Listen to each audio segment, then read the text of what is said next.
शादी के पहले से ही विभा को कपड़े धोने का बड़ा शौक था। कभी नल के नीचे तो कभी तालाब के पास। अरे मेरी नीली वाली लुंगी नहीं दिख रही है। विभा की अम्मा कहाँ रखी है लुंगी? अरे वो तो विभा ने परसों ही धोकर रखी थी आपकी अलमारी में। देखो वही होगी।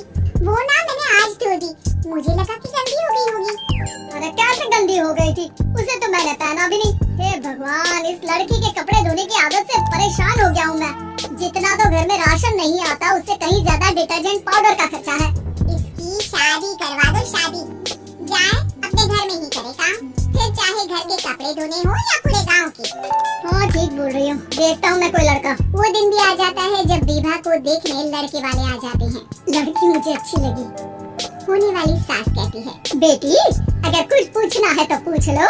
वैसे तो हमारी लड़की बहुत ही शर्मीली है, जो बोल दो वो मान लेती है, इसे क्या पूछना होगा। अरे कैसी बात कर रही हो माँ, मुझे इन लोगों के घर रहना है, सवाल तो कई है।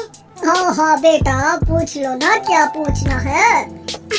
आप लोगों के घर कपड़े कौन धोता है? सास का मुंह बन जाता है। देखो अगर तुम ये कहना चाहती हो कि तुम्हें कपड़े धोने नहीं आते तो सुन लो, कपड़े मैं ही धोती हूँ, लेकिन तुम्हारे आ जाने के बाद मैं रुमाल तक नहीं धोऊंगी। अरे चुप रहना भाग्यवान, बहू बेचारी घर आई नहीं, उसे डराना शुरू कर दिया।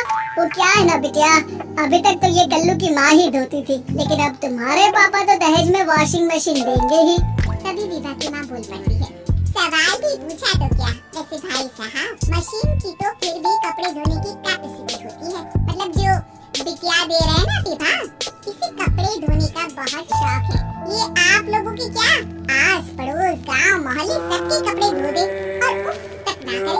बाहर देखा नहीं आपने कितने कपड़े सूख रहे हैं? सब हमारी बिटिया ने ही तो धोए हैं।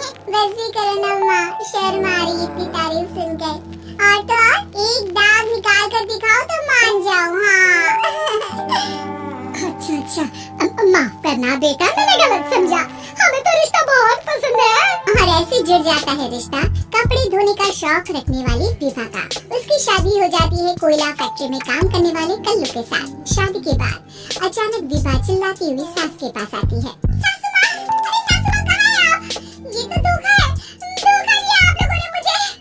इसे ससुर के चक्कर के बारे में पता चल गया। अरे तो उसमें तुझे क्यों धोखा मिला है? अरे नल में पानी नहीं आता, कपड़े कैसे कब धुलेंगे?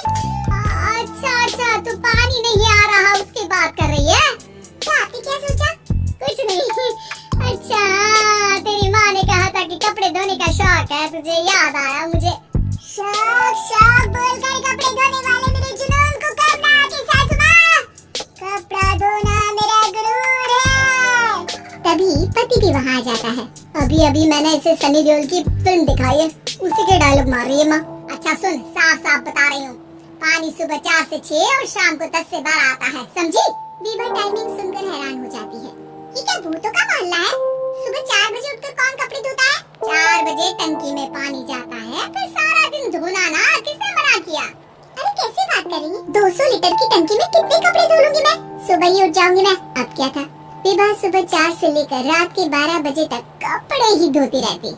एक रोज सास पड़ोस से निकलकर कहीं जा रही होती है कि साथ वाली कहती है, हाँ कल्लू की माँ, सर ये बताओ कि 2 साड़ी है, 2 ब्लाउज और एक पेटीकोट और एक नाड़ी वाला लंबा कच्छा।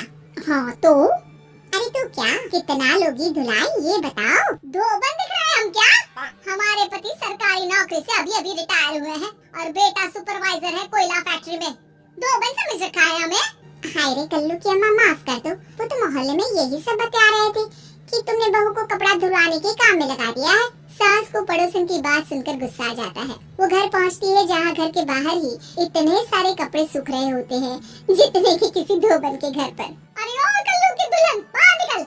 माँ जी यहीं आ जाओ, बाथरूम में चादर धो रहे हैं हम। अरे अभी हम धोते हैं, तुमको बाहर निकलो। ये आस पड़ोस वाले बोल रहे हैं कि हम बहू से कपड़े धुलवा कर उसे कपड़ा धोने वाली बना दिए हैं। अरे छोड़ो ना माँ जी, किन लोगों की बातों में आती हो? आस पास के लोगों का तो काम ही होता है कि वो किसी तरह सास बहू को लड़ा दे। बहू सारे घर के कपड़े धोती है, ये क्या कम है? बोलिए। सास को भी लग जाता है कि वो बहू का ये संकीपन नहीं छुड़वा सकती, इससे अच्छा है कि खुद ही चुप हो जाए। एक रोज सास और बहू मंदिर जाते हैं, जहाँ सास की साड़ी वहाँ खड़ी भीख मांगने वाली से मिलती है। माँ जी क्या बात है, आपकी साड़ी उस भिखारन से कितनी मिल रही है ना? हाँ हाँ देखो तो दोनों की साड़ी मिल रही है। क्या बात है कल्लू की अम्मा, तुम खुद को तो अफसर की बीवी बताती हो और ऐसी सिंपल सी प्लेन साड़ी पहनकर घूमती हो। सिंपल और प्लेन नहीं है ये साड़ी। तो क्या सोने के धागे से फूल बने हैं? कुछ भी सासू माँ, कुछ भी। हाँ बने थे इस साड़ी में सोने के धागे से फूल। मेरे पति लेकर आए थे मद्रास से स्पेशली मेरे लिए 10,000 की। ताहे भाई साहब इस भिखारन के लिए भी सेम टू सेम साड़ी लेकर आए होंगे 10,000 की। सास उस वक्त तो कुछ नहीं कहती, लेकिन बहू के साथ घर आती है और अलमारी से एल्बम निकाल कर लाती है। ये साड़ी देख रही है, ये वही साड़ी है जिसे मैंने अभी पहना था।